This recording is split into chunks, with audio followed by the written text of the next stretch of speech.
Welcome to the News9 Plus Show on the world's first news and current affairs OTT platform, News9 Plus. Congress MP Rahul Gandhi has played the caste census card and even questioned the Prime Minister's caste credentials. The BJP was quick to hit back. But how will this caste calculus play up just weeks before the 2024 general elections? Joining me to discuss this today are Shikha Mukerjee, Geeta Bhatt, Manasvi Thapar and my colleague Kartikeya Sharma in the studio here at News9. Welcome to the News9 Plus Show. Kartikeya, what do you make of these statements today? Rahul Gandhi raising the caste card again? See, there are a couple of things. One, despite the fact that the Prime Minister says that, he belongs to the OBC community, or the fact that the Prime Minister says that, there is a difference between Namdar and Kam. The Prime Minister is beyond caste right now. It doesn't matter Modi comes from which caste. I think he has transcended the caste thing. Right. It's a chip on his shoulder, but he has become bigger than that. Second is the issue of can Congress survive on such sectional politics by saying that, well, the cap on the 50% quota will be done away. Jiski jitni hissedari, uski utni bhagedari. Does it mean that the Congress has given up on upper caste? The third part of this conversation is, do you think a negative campaign will work for the Congress party?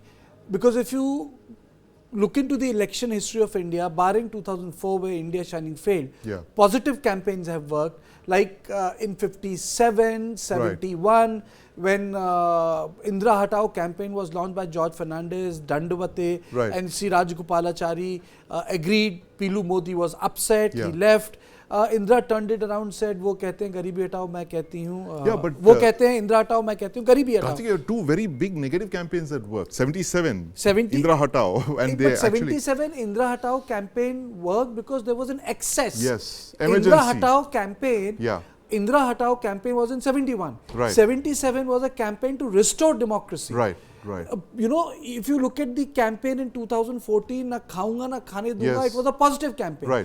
2019, Chaukidar Chor Hai was a negative campaign. But 89 also. 89 was a negative campain, but there was positivity about VP Singh. Raja nahi fakir hai, desh ki takdeer hai. So my or Jai Jawan Jai Kisan by Shastri. So my limited point here is that I fail to understand as to why Rahul Gandhi is launching a very sectional campaign. This is reminiscent of socialist and the lefts. Congress or the different lefts in the so-called left of center parties. So why is Congress doing that? One is that Rahul believes that there is no option but this. Hard secularism married to the leftist politics around caste. Shikha on this. Shikha, the point that Kartikeya made, the fact that the Congress is now literally, weeks before the 2024 elections is waging a negative campaign against the government. They've raised caste, they've promised to increase the caste quota, and of course this north-south divide India that's versus North Yes, India. Absolutely. That's another aspect that we are being denied our thing. How do you think this is going to play out, this negative campaign that the Congress has gone on? See, I think this is something that I've said before, and I've actually written about it elsewhere, which is that the Congress campaign lacks a coherent narrative. And this today you're talking about caste. Yesterday you were talking about something else. There is no coherent narrative. And it's absolute. Kartikeya is absolutely right that without a charter of what the Congress is going to do and how it is going to do it. You see, it's very well to say Garibi Hatao. Vikshit Bharat is also a slogan. But somehow or the other, this Vikshit Bharat and other such slogans that have been, that we have heard over the last 10 years, does not really require a lot of content. Whereas the Congress has to come up with a content. And that content has to have certain, how would I put it, certain milestones. This is what we are going to do, this is how we are going to do it, and this is what we are expecting to achieve. That would in fact work, it is, let me put it to you this way, it is a pity that the Narendra Modi government has not put out a report card of its own performance at this point in time. Right. That white paper that Nirmala Sitharaman has released today is, it's a mishmash of things. It really says very little about the last 10 years, the point at which they started and the point where the economy has reached today. And with all the controversy that is going on about the V-shaped recovery curve and the K-shaped recovery curve, the unemployment, the numbers of unemployment, what exactly is happening to consumer spending? What exactly is happening to manufacturing? Employment. In fact, how many Indians are there? We have a lot of problems, and the Congress failure to come up with a narrative, raise questions, and say that this is what is going to happen because this is what has not happened. Very important point there, Shikha. The fact that the Congress has been unable to craft a narrative even now, and which explains this rearguard action that they've undertaken. But I want to bring in Manasvi Thapar on this. Manasvi, you're a lawyer. How does the Congress hope to breach the 50% reservation mark that Rahul Gandhi has claimed he will if he's voted to power? See, what Rahul Gandhi's statement is, I think it's more of a political statement than a real groundwork statement which has not been done. I think there's something which is missing in the Congress as of now. This does not look like for me a 2024 election pitch.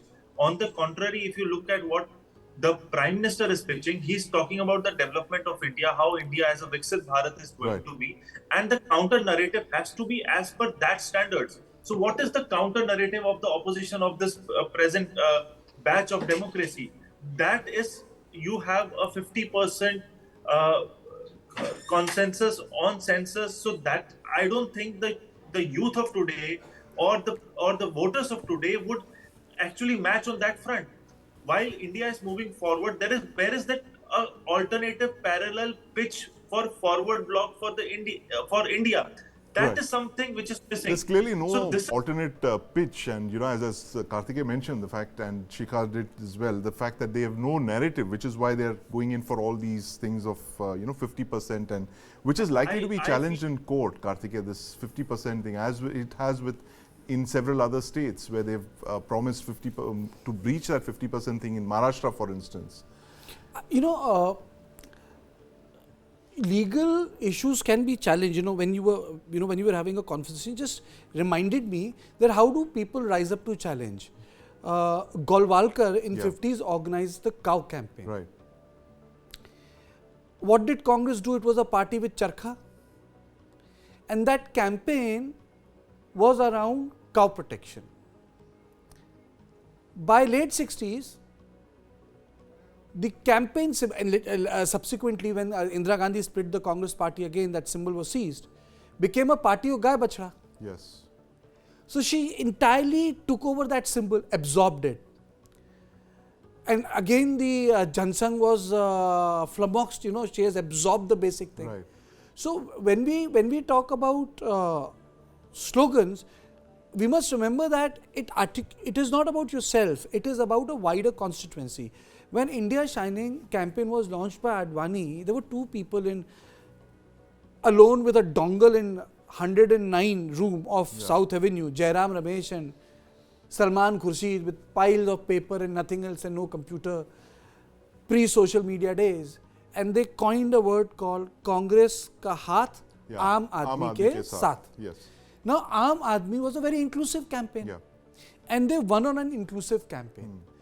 My understanding is somehow I think Congress has lost this appetite for something which worked for them. People can make fun of Mohabbat ki Dukaan, but secularism or communal harmony is a good theme. Nehru fought his 52 election on communal harmony. Right. So I think I agree with the first panelist.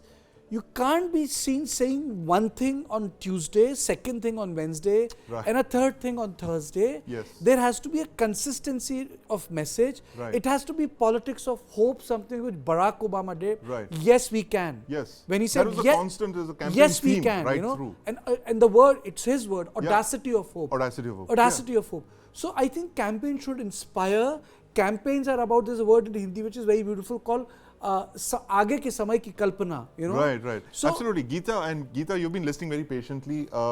The point that Kartikeya makes about there not being a consistent theme in the Congress's campaign. They say one thing on Monday, they add something else to it on Tuesday, Wednesday it's something else, Thursday it's this thing, and weekend they take off. So reminiscent of socialists of 70s. Yeah, so reminiscent. Why is this the problem? Why is there no consistent theme in the Congress's campaign? And why this last minute kind of, Monday to Friday dash? Well, in fact, I mean, it's rather unfortunate, I will say, to see that, that the oldest political party of this country today is facing such a crisis, in terms of how they want to project themselves as a party. And especially the leadership which at present seems to be in the hands of Mr. Rahul Gandhi. He seems to be much more confused lot. Rather, as you just mentioned, people actually, when they want to look for some amusement in politics, they think of Mr. Rahul Gandhi. Actually, it shouldn't have been like that. Right. I mean, it's such an old party and with so much of historical relevance. But since you talked about it, that there is a contradiction in their statements. Just think of it that Mr. Rahul Gandhi, on one hand, is in a way accusing the Prime Minister that he's not that he's using his community card and he's not an OBC. Right. At the same time, telling that he belongs to Teli community. And, knowing very well that when Mr. Narendra Modi was born, at that time, there was no OBC reservation. That's right. Per se. It was only when the post-89 Mandal. Put forward the Gazette notification. Absolutely. So, so such small thing. I mean, it's actually what we call as an oxymoron. That on the next day, then he's, he's trying to say that we are going to move forward and give more than 50% reservation. Yes. See, the first point is that, and also in terms of that, the people of this country, we are a democracy, not just that happened on, 15th August 1947. Yes. We are a civilizational democracy, and culturally also, as a nation, as people, we are very positive people. We are people of very positive mindset. And that is what I think we, as a society, we grasp. So this negative kind of a campaign, which he had to go and say sorry in the courts for what he said about Rafale in 2019. Yes. And Geeta, I'm going to ask Kartikeya this again. Kartikeya, the point that Geeta made, we'll laugh at Rahul Gandhi. We don't actually. After the walk, I mean, he's kind of established brand Rahul. Why is it that he's not been able to take that brand forward with this second phase of the walk? I think to west. There are a couple of things. You see, Rahul has experimented with ideological underpinning of the Congress party multiple times. The socialist themes of the Congress. It's not as if Jansangh has not done it. Right. There were tension between Atal Bihari Vajpayee and L.K. Advani. Gandhinian socialism was inserted. Everyone knew Balarao Devaras was pretty upset with the way Vajpayee ran the government. Then came Advani on the stage. Yeah. Ashok Singhal. Very few people remember pre-social, pre-TV days. Ashok Singhal was sent by Bala Sahab Devras, the third Sar Sangh Chalak. He adopted it. BHP was made in 1961, came into action in 1980. I mean to say, gaze was shifted. Hindutva became part of the mainstream. They kept BJP, it aside, but they did not give it away. Right. Now look at what is happening in the Congress. I want to democratize the Congress. See, Rahul Gandhi's learning curve has been at the expense of the Congress party. Right. I want to democratize the Congress. Yes. Then democratization led to crumbling of Youth Congress. Yes. How can dynast democratize a system? Right. You wanted to woo OBCs. Right. Then you wanted to be a Janudhari Brahmin. Yes. Then you went to the temples. You talk about hard secularism. I think if you are the reflection of the Congress, then you need to station yourself and stick to it. Absolutely. Modi has stuck to his image. Okay, it's like this. Do you recall Donald Trump in any tie other than red? No, that's because he's wearing a costume. Do you recall Barack Obama in any other tie than blue? No. So people create image. Yes. Look at Rahul Gandhi. I mean, to say it's okay if you are you can wear this T-shirt, Yes. but one day you look like an NGO, second day you look like a pretty angry man, the third day you want to look like a politician, fourth day, you have those expensive shoes, fifth day you have a sandal. I mean, to say there has to be a continuity of message which is reflected through your body. That is why. Through your costumes, then through That is why, if you look at the medieval literature, the ancient literature, the ceremonies of the king had a format. Right. They projected authority through what they wore, Yes. So similarly, the modern politicians need to do that. It's like sometimes I really feel tired, there's so many things one has to say negative about Mr. Gandhi, despite him doing a lot of positive things. Yes. But the fact is, maybe he's not cut for the job. Right. Maybe Congress, it's not it's Giddens actually. Right. Maybe we require a new Labour. Yeah. Maybe we require a radical centrist. Right. We don't require a left or right in opposition. Right. There is a lack of radical centrism, as Giddens argued in early 90s. And I think that's where Mr. Gandhi is failing to locate his politics. When the Labour Party was reinvented. And there can be a new Congress. There was a new Labour. But the problem is, the new Congress is... There's no new Congress. It's the same old wine in the old bottle ke rang badal jate hain. I feel your pain, Kartikeya. But that was a good one about, Barack Obama and Donald Trump wearing what they stand for. And Rajiv Gandhi, of course, he wore that. Jawahar Pandit ji ki achkan. Yes. Atal Bihari Vajpayee ki dhoti. Yes. I mean, did they change it? You will not find Atal Bihari Vajpayee knicker one day, dhoti in the second day, pant in the third day. Rajnath ji, he wears those wherever, in whichever Sonia temperature. Gandhi, her sartorial saris. Yes. So people create image in politics. That's a good point. Shikha, this point about Rahul Gandhi's sartorial choices, reflecting his indecisive nature. That's a good point there. I mean, we really don't know. One day he's clean shaven, the next day he's bearded. Yeah. I think that's a terrific point because actually he has, or at least given Mr. Modi's constant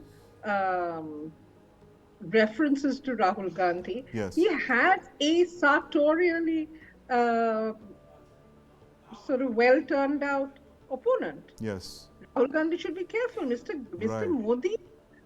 Modi's sartorial performance is rather remarkable. Yes. I mean, the Modi jacket, the Modi kurta. Even Modi has failed. During West Bengal elections, when he had a huge beard, when he said Didi or Didi, he failed. Please, hang on, Kartikeya, let me finish here. Sorry. Please when continue. he came to Bengal, he actually grew his beard. Yes. And the joke here was that what is he trying to do? Look like Tagore. So, there are hits and there are misses. Yes. All politicians tend to have a dress code. Yes. The Congress dress code was the white khadi outfit. Right. And that was the basic. After that, everything else, the achkan and the rose in the buttonhole, etc., was all sort of icing on the cake. But if you think about what Rahul Gandhi does not do, then you realize that somewhere along the line, within the political space, the political establishment, the BJP's narrative, the BJP's voice, the BJP's message, the BJP's issues have acquired such a dominance and seem to have sort of turned everybody else a bit mindless. If I may put it like that. Because what you're not seeing is, what I repeat, a coherent agenda of what the opposition stands for and what it intends to do. And if we are talking about, the reinvention of the Congress is not only requires a reinvention, but it requires a fundamental it requires to return to its fundamentals. What you have is a shell of a party where the organizational bits are very, very rusty and rickety, and yet there seems to be at the ground level a certain resonance that it invokes. Yes. And therefore, it is in response to this resonance that you find that Mr. Modi's attacks are so sharp Yes. And so consistent. The Congress is the only party that can actually fight the BJP. It is what we call in military terms a force in being. It may not be present there, but it's that latent capability is there. And I want to bring in Manasvi on this. Manasvi, what happens if Rahul's caste gambit fails this time around in 2024? 3 months away from the results of the Lok Sabha polls, what is going to happen? What's your prediction? How will the Congress come back? How will Rahul Gandhi repackage himself? I'm going to ask that to Kartikeya. I know he's smiling and looking away, but I'm going to come to him. This is not a comeback scenario for sure. This does not look like a recipe of a comeback. This recipe is as of now. If this recipe had been in 2009 or 14 election, maybe this recipe would have worked. I think India as voter have matured. India as voter will not take on this plank as of now. It's too late for this particular plank. It's too late. It's too late for this plank. But what's going to happen to Rahul Gandhi? Is it too late for Rahul now in 2024 if it doesn't work the plank? Yes, but in terms of political relevance, it is very difficult in India to have a leader with a face. So when it comes to Congress, Rahul Gandhi is, you like it, you hate it, you don't, whatever it is, he's going to be the face for Congress. And he's been there. Since last 10 years of multiple failures, he's still the face. People accept him, people vote for him, though the numbers would be debatable, though the winnings could be debatable, which are from his share, but he's the face for Congress. There is no doubt about it.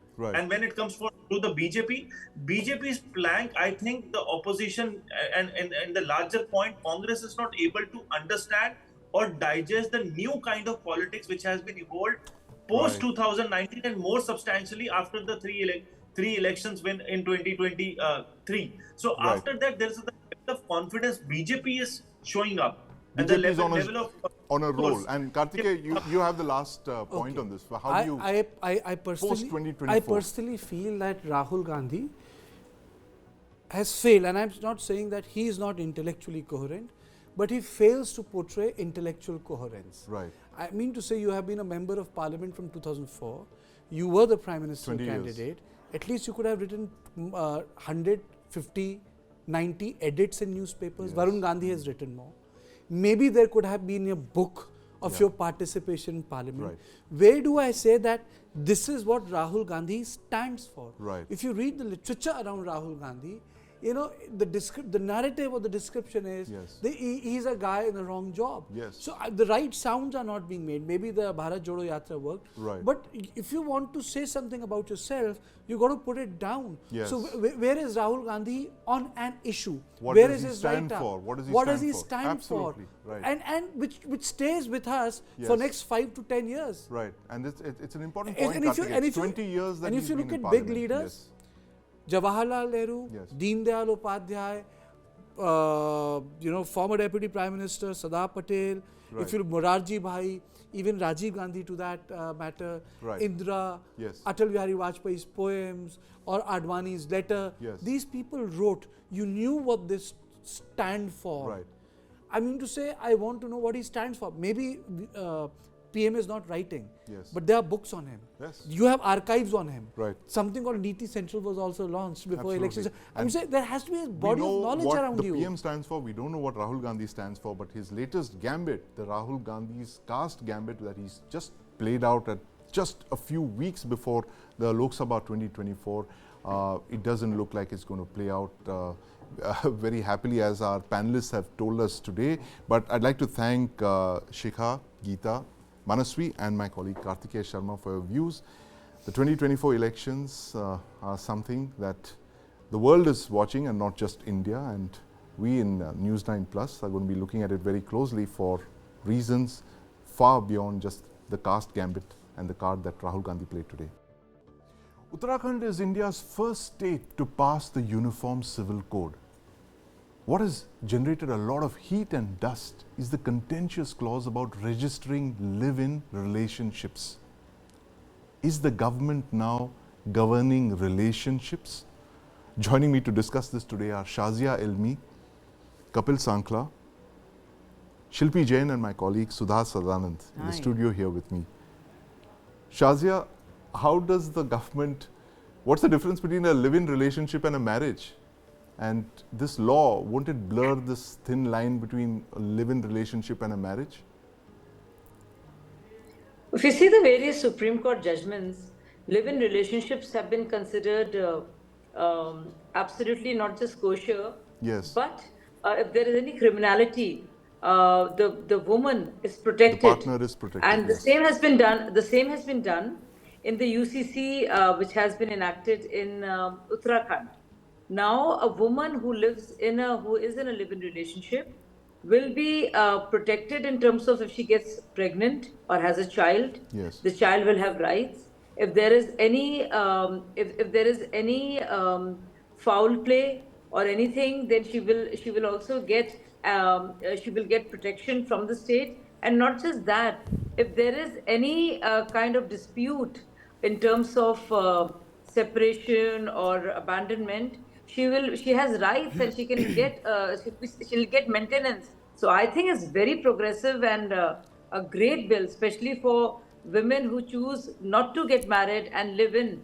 But yes, we have seen a lot of, if you see what happened to Shraddha Walker case and many yes. others, yes. that if they are registered, then they will be in the purview of law, and a lot of things that goes on with people will not be allowed to continue with those criminalities and acts of crime that we have seen in the past. So this is to protect, and in fact this gives credence to live-in relationships, which was not there earlier. Sudha, this point that Shazia made actually protects the partner in a live-in relationship, and therefore there's a need to register that. Well, I don't think you're protecting is, of course, a truth and a fact, and we've seen in several cases. The legal luminaries have also mulled over whether they need to have their own rights, when it comes to both property and also dignity and security. But I think to register it is very regressive. And I will, Sandeep, tell you very quickly one point, is that however you and I and the rest of the world can shout, it is very male dominated. Workplaces are male dominated.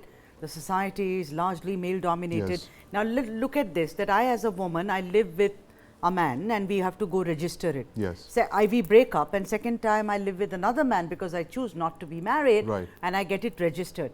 Finally, I'm sure it's going to all come back, and say that, oh, she's got like 6 or 7 registries done already. So this whole cabal who talks about registering a live-in relationship will also kind of pounce on me and sit on judgment. And I think, if you don't register it, imprisonment and fine, that's a bit much. It is like getting into my bedroom and trying to see what I'm cooking tonight. Well, Shilpi, do you agree with that? I mean, is the government actually getting into this business of governing relationships, getting into the bedrooms of people, as the memes are suggesting? The other day in a debate, this argument that it is to provide protection to women or the child coming out of this relationship is absolutely baseless. Anyone who knows little law, and it seems no lawmakers have really put their heads together into making this law, passing this bill, because as of now the existing laws are there already for protection of both the live-in partner and any child from it. The Domestic Violence Act looks after anyone who has a relationship as live-in partners and having a shared household with regard to maintenance, with regard to a child. A child is, as of now, without this bill, legitimate. There are no illegitimate children.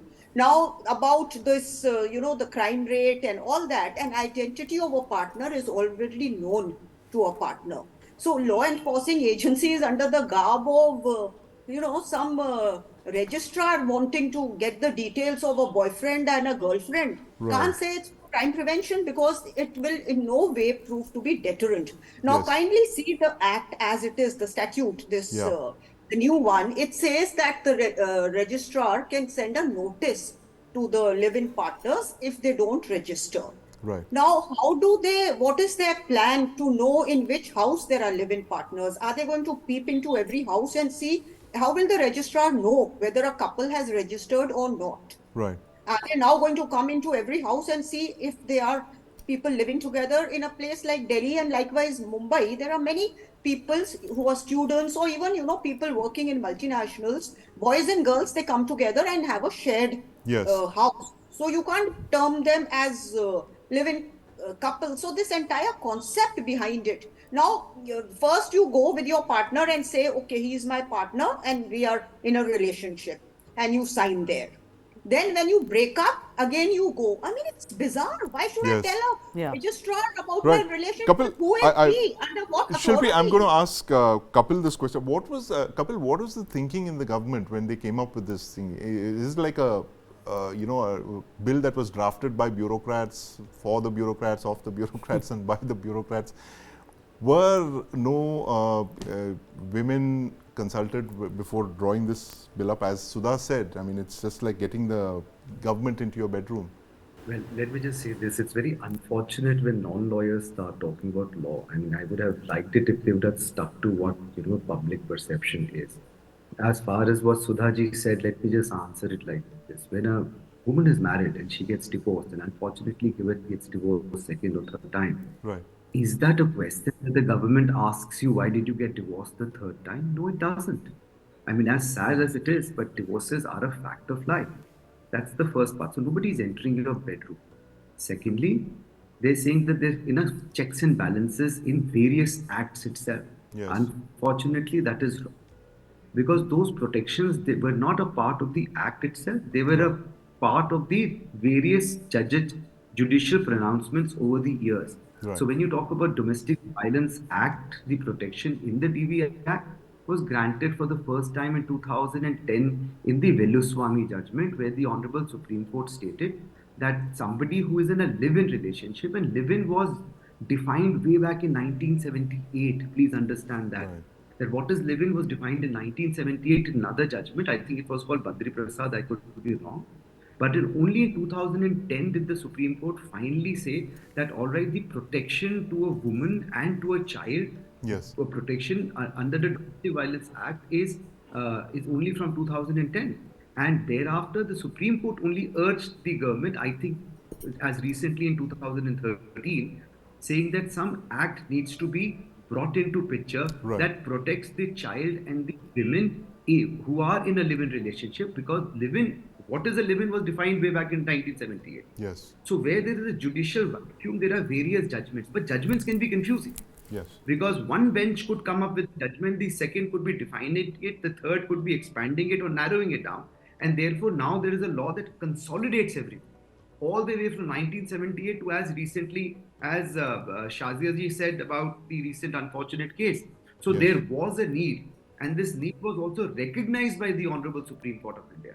And it is only consolidation of more than 5, 10, 15 different judgments of the Supreme Court of India that brought about this UCC, where there is a protective mechanism to wife, to a living partner and the child. Kapil, I'm just going to bring in Shazia. Shazia, you had a point to make on this. Yeah.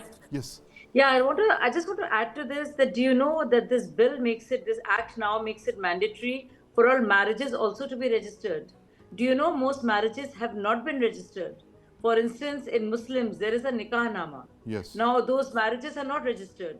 In many other communities also, there is the local customs whereby a woman and a man get married, but there's no registration of the same. It's only for those of us who need a passports, who need to travel, who get the marriages registered.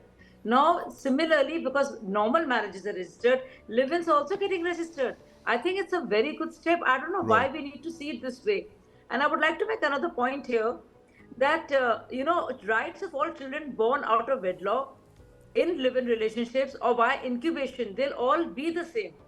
Right. So this is very important for the society to know that children born of such alliances would be given equal recognition and protection. All children will have equal rights also in inheritance, including parental property.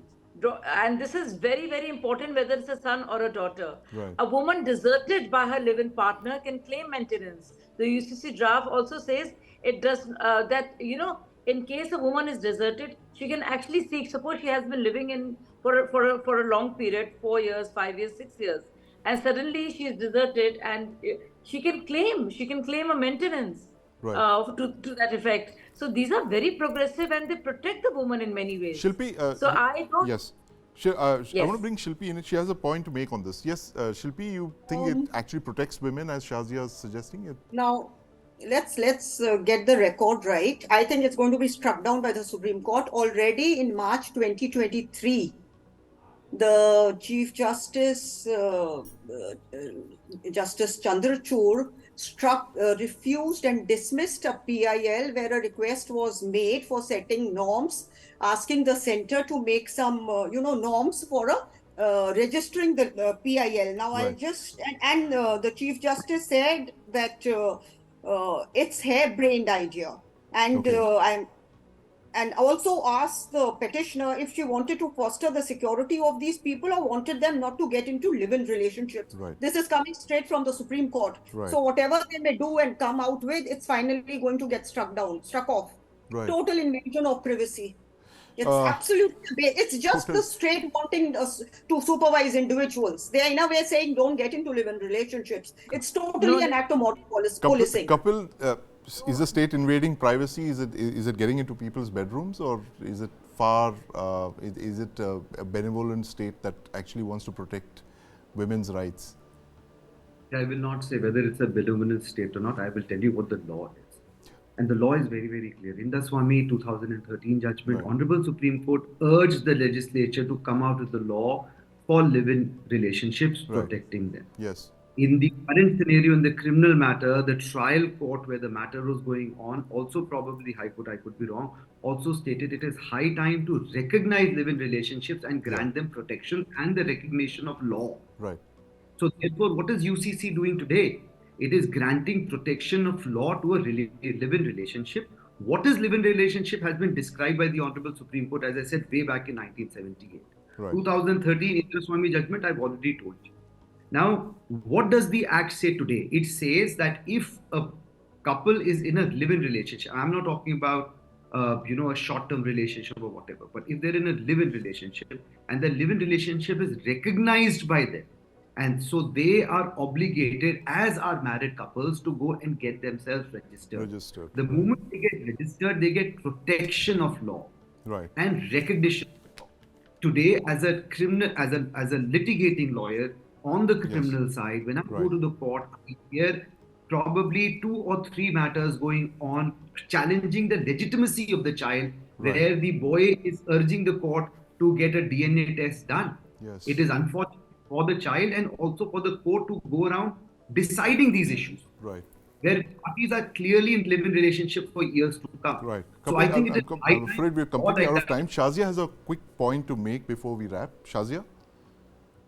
Yes, what I'm saying is that, we see with so much suspicion whenever something new happens. But UCC, the idea of UCC has been enshrined in the Constitution and is part of directive principles. Right. So we must accept the fact that if the live-in relationships are being treated at par with a regular marriage between a man and woman, I don't think there should be suspicion at all where that is concerned.